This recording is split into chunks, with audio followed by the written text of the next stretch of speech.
नमस्कार। आप देख रहे हैं पंजाब केसरी और मैं हूं आपके साथ इशिका जैन। आनंद पाल सिंह एक ऐसा नाम जिससे राजस्थान की सभी जनता वाकिफ है। पिछले एक दशक से सुर्खियों में बने रहे आनंद पाल सिंह का परिवार अब एक बार फिर से चर्चा का विषय बन गया, लेकिन इस बार वजह कुछ और है। आनंद पाल सिंह की बेटी योगिता सिंह ने एक बड़ा मुकाम अपने नाम दर्ज किया है। आनंद पाल सिंह की बेटी योगिता सिंह ने ऑल इंडिया लॉ में फर्स्ट रैंक हासिल करी है। इसी पर चर्चा करने के लिए आज योगिता सिंह हमारे साथ जुड़ गई है, तो चलिए उनसे जानते हैं कि आखिर ये एग्जाम है क्या। योगिता जी, सबसे पहले तो आपका बहुत बहुत स्वागत है पंजाब केसरी में। जी, आपका बहुत बहुत धन्यवाद। योगिता, सबसे पहले आप ये बता दीजिए कि एक्चुअल में ये एग्जाम है क्या, जिससे कि हमें इसके बारे में और ज्यादा क्लेरिफिकेशन मिल सके। जी बिल्कुल, ये एग्जाम के बारे में मैं आपको कंप्लीटली ब्रीफ देना चाहूंगी। जो ये एग्जाम है बेसिकली कैम्ब्रिज यूनिवर्सिटी के द्वारा कंडक्ट किया जाता है, जिसमें लॉ यूनिवर्सिटीज, बहुत सारी लॉ यूनिवर्सिटीज इसके अंडर आती है, और जो इसके लिए एलिजिबल है।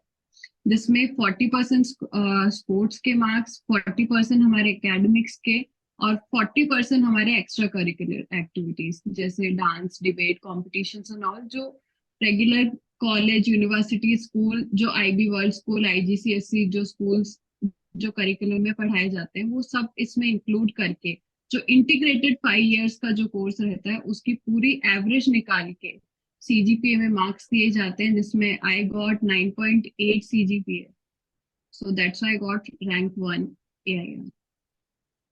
अच्छा योगिता जी, कंपटीशन किस लेवल का था, मतलब कितने स्टूडेंट्स इसमें शामिल हुए थे, क्या कुछ आपको फेस करना पड़ा।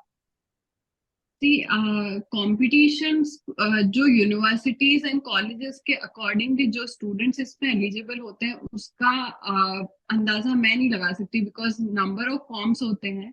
सो I can not conclude the जी। नंबर कि कितने हो सकते हैं।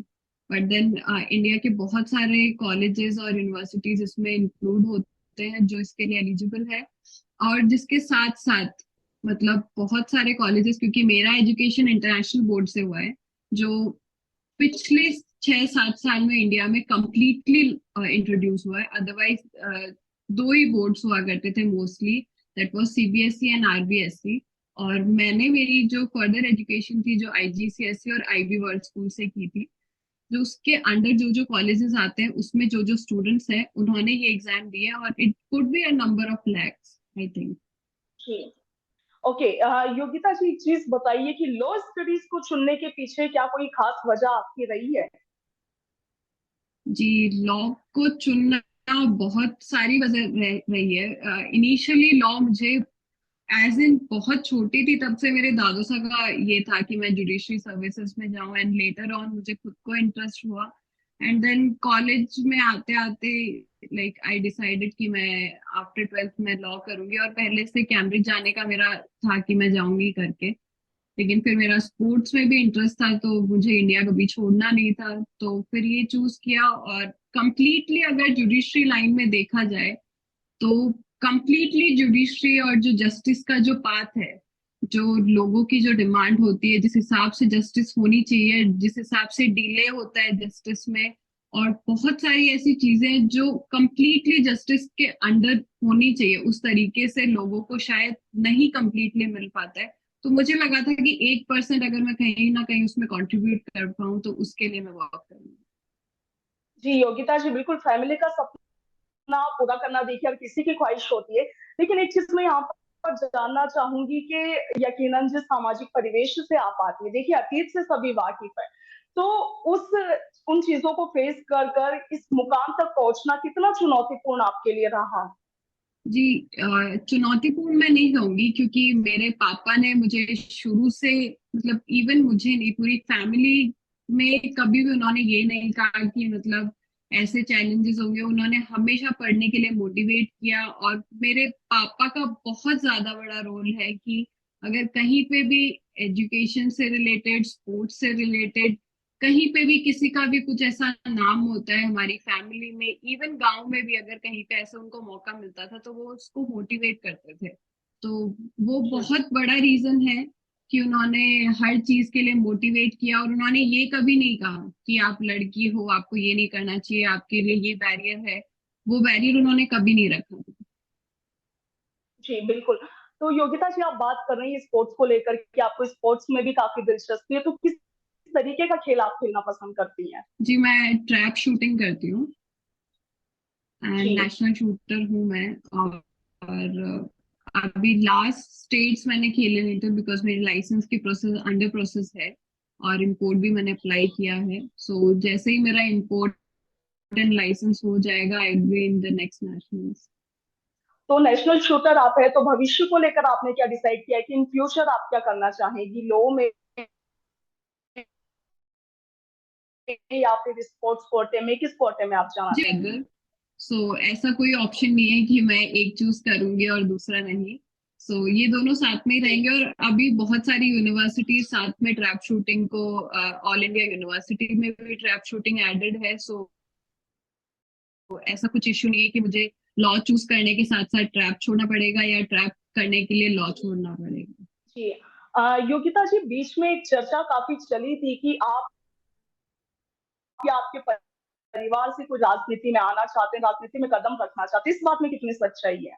जी, राजनीति के बारे में कहना, मैं इसके बारे में कुछ नहीं कहना चाहूंगी बिकॉज हमारा जो मोटिव है पापा के ड्रीम्स को पूरा करना, और वो इतना था कि हम जो भी जरूरतमंद लोग हैं उनकी मदद कैसे कर सके, और वो तो हमें क्या किसी ऐसा भी कोई फॉर्म में विचार? करनी पड़ सके। जी।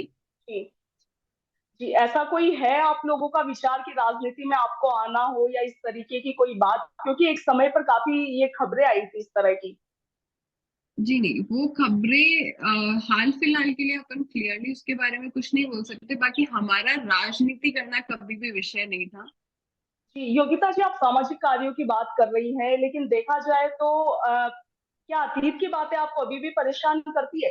क्योंकि पुलिस के द्वारा ये कहा जाता है कि आनंदपाल सिंह तो अब नहीं रहे, लेकिन उनका जो गिरोह है वो अभी भी कहीं ना कहीं सक्रिय है और अपराधों को बढ़ावा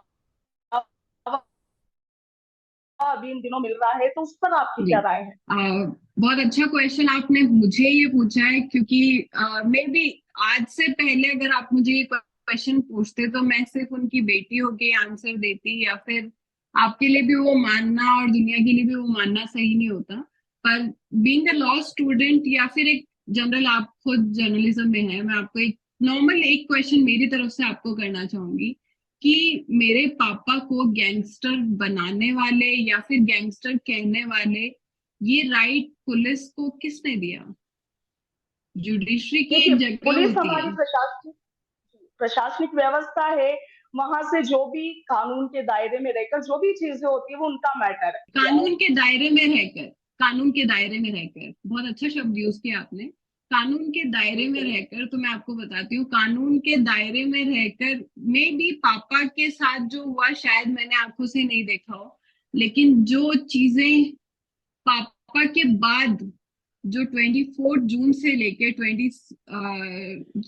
12 ऑफ जुलाई तक जो चीजें सांवराज गांव में हो रही थी, जो लोगों के साथ हो रही थी, लोगों को मारा पीटा जा रहा था, वो एक सिंपथी के तौर पे, मतलब जैसे नॉर्मल आम गांव में किसी के घर में कोई शांत हो जाता है तो सभा कैसे होती है, एक ही बैठक होती है, या फिर 12 दिन तक लोग आते हैं, एक महीने तक लोग आते हैं, बस वैसे ही आम रिश्तेदार जो भी शुभचिंतक होते हैं वो घरों में आते हैं कि हम अपने स्वजनों से मिल के आए। और उनको वहां पे मिलने आने नहीं दिया जाता है, उनको मारपीट की जाती है, उनपे केस लगाए जाते हैं। तो क्या ये कानून के दायरे के अंदर है? जी नहीं, मैं सिर्फ आपसे इतना जानना चाह रही हूँ, आपकी जो भावनात्मक अपने पिताजी के साथ जो जुड़ाव है वो जाहिर सी बात है। मैं आपसे नहीं सिर्फ नहीं इतना नहीं, जानना चाह रही बिल्कुल हूँ कि बिल्कुल, मैं आपसे क्या कहना चाह रही हूँ, मेरी आप बात सुनिए।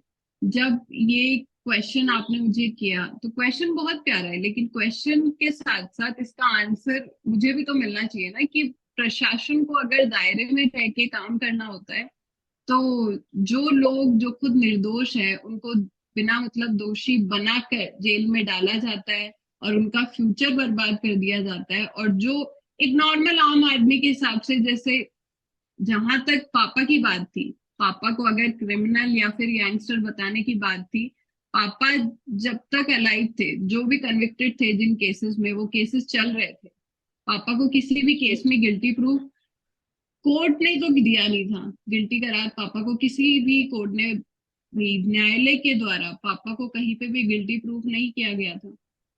और ये काम तो बिल्कुल न्यायालय का ही होता है। ये पुलिस या फिर मैं या फिर आप या फिर कोई भी चार जने जो कहीं पे भी कोई भी टी स्टॉल पे बैठ के न्यूज़पेपर पढ़ते हैं, वो चार लोग डिसाइड नहीं कर सकते he was a gangster, criminal और नॉट। वो डिसाइड करना सिर्फ जुडिशरी का काम है। और माननीय न्यायालय ने पापा को कंटिन्यूअसली, पापा केसेस में बरी हो रहे थे। तो ये चीज मैं कहना चाह रही हूँ कि जो इमेज पोर्ट्रे की जाती है और जो वास्तविक सच होता है, उसमें बहुत ज्यादा एक डिफरेंस होता है। उस डिफरेंस को जी। देखने की आवश्यकता है। तो योगिता, ये जो डिफरेंस की आप बात कर रही है, ये आप एक बार आप खुद से बता देंगे तो शायद जो जनता है वो ज्यादा बेहतर समझ पाएगी। जी बिल्कुल। मेरा कहने का मतलब ये है कि डिफरेंस क्या है। मतलब आप ये कह रहे हैं कि मेरे पापा, आज भी लोग अगर ये कहीं ना कहीं कह रहे हैं कि एक तरफ जनता ये कह रही है कि मेरे पापा को अगर किसी ने खिताब दिया, रॉबिन हुड का खिताब मैंने नहीं दिया। मैंने मेरे मुंह से कहीं नहीं कहा कि मेरे पापा रॉबिन हुड थे। मेरे पापा को लोगों ने कहा है। लोगों ने कहा है तभी तो वो खिताब मिला है। सो मैं वो कहना बिल्कुल। चाह रही हूँ कि पुलिस अगर कहीं पे गैंगस्टर या क्रिमिनल या फिर कुछ भी ऐसा बोल रही है, तो पापा को बेसिकली क्रिमिनल करार या फिर गिल्टी करार माननीय न्यायालय ने तो दिया ही नहीं ना। योगिता जी, जब आप तक आनंद पाल सिंह जी के नाम पर लगातार सामाजिक कार्य करती रहती है, तो क्या मैसेज आप समाज को देना चाहती हैं? जी, मैं यही मैसेज देना चाहती हूँ कि आनंद पाल सिंह जी एक व्यक्ति नहीं, एक व्यक्तित्व थे, एक विचारधारा थे जो हमेशा जीवित रहेंगे। जी। ऑल इंडिया लॉ में आपने फर्स्ट रैंक हासिल करी है, तो आपकी तरह की और भी कई लड़कियां जिस तरह का सपना देखती है, उनके लिए कोई मैसेज आप देना चाहेंगी? जी, मैं उन लड़कियों और उन लड़कों के लिए, सबके लिए यही कहना चाहूंगी कि जो अपने लक्ष्य सोचा है कि हमें वो हासिल करना है, उसके लिए बस हम दिन रात काम करते रहे और निश्चित तौर पे वो हासिल हो। जी। योगिता जी, तमाम जानकारी साझा करने के लिए और हमारे साथ जुड़ने के लिए आपका बेहद शुक्रिया। देखिए, जिंदगी में उतार चढ़ाव आते रहते हैं, लेकिन उन उतार चढ़ावों से पार पाकर अपनी जिंदगी में एक महत्वपूर्ण मुकाम हासिल करना ये बेहद जरूरी है। योगिता जी ने अपने तमाम संघर्षों को दरकिनार करते हुए आज एक जरूरी, एक महत्वपूर्ण मुकाम अपनी जिंदगी में हासिल किया है। वो अपने इसी पद पर आगे बढ़ती रही, इसके लिए उन्हें हमारी ओर से शुभकामनाएं। फिलहाल इसी तरीके की तमाम जानकारियों के पंजाब केसरी के साथ आप जुड़े रहिए। धन्यवाद।